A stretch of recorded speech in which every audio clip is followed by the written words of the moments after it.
On today's show, the U.S. Department of Justice is going to drop another hammer on Volkswagen. GMC is going to bring back the Jimmy, and Audi takes the lead in V2I connectivity. All that and more coming right up on Autoline Daily.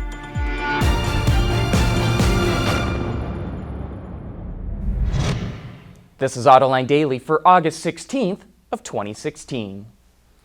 Volkswagen is about to hit the second phase of its legal problems in the United States over its diesel emission cheating. Earlier this year, VW agreed to pay $15.3 billion in civil charges to buy back or repair 2-liter diesel engines and to pay for environmental programs to offset the pollution those engines created. But now the Wall Street Journal reports that VW is going to face criminal charges from the Department of Justice. And here's our Autoline insight. General Motors paid a criminal fine of $900 million for covering up its ignition switch defect. Toyota paid $1.2 billion for dragging its feet on its unintended acceleration issues. But VW will likely pay a lot more than that.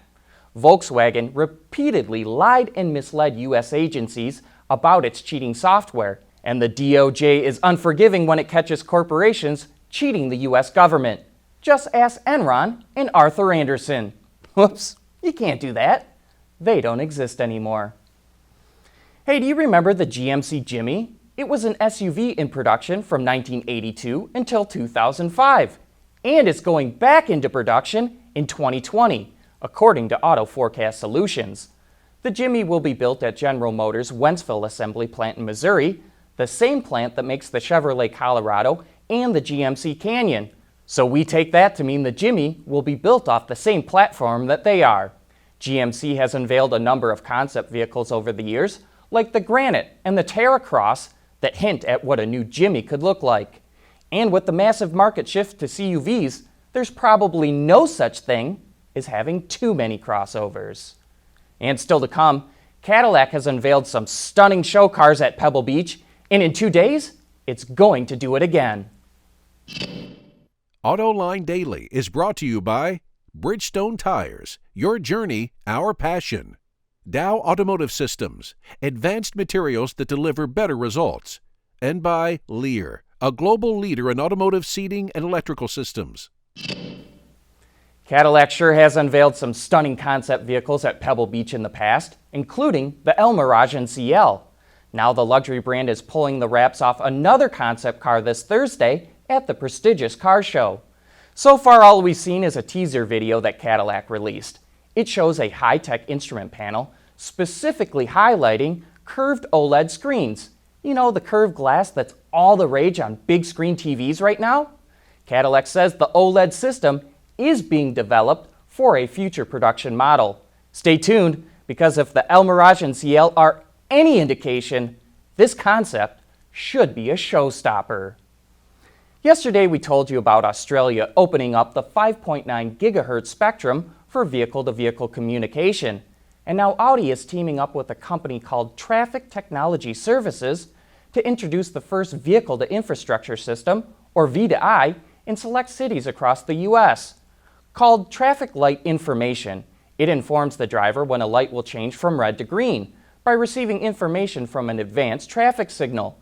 That'll tell you how to drive, avoid stopping at red lights, and that in turn will boost fuel economy and reduce emissions. In the future, it could be integrated with vehicle navigation, start-stop, and even help improve traffic flow. It's available on certain 2017 Q7, A4, and A4 all-road models with Audi Connect, starting this fall. Say, how would you like to order a brand new car to your own specifications and pick it up the next day? That's coming up next.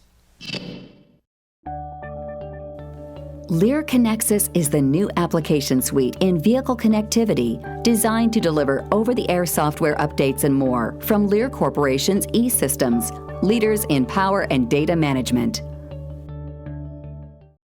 There's more car news and industry insight from the Autoline Network every day. Take a moment to click that subscribe button. You'll never miss another Autoline episode.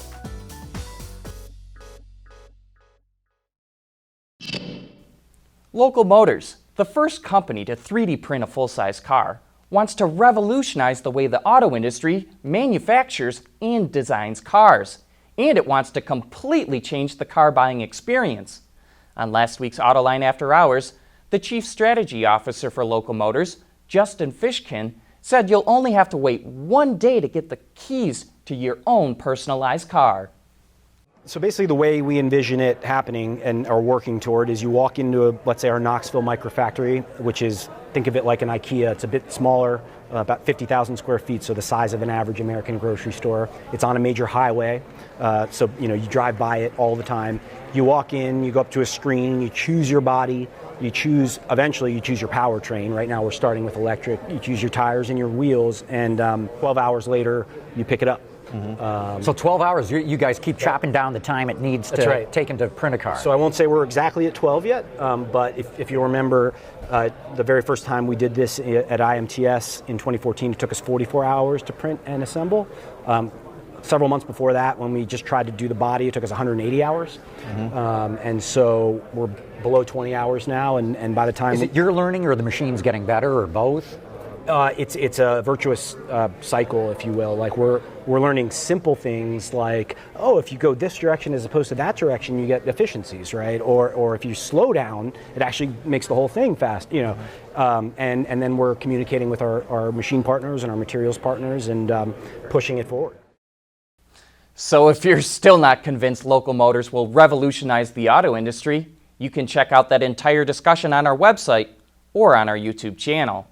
And this Thursday, we're going to have the owner of the first Camaro ever made with the VIN number N100001.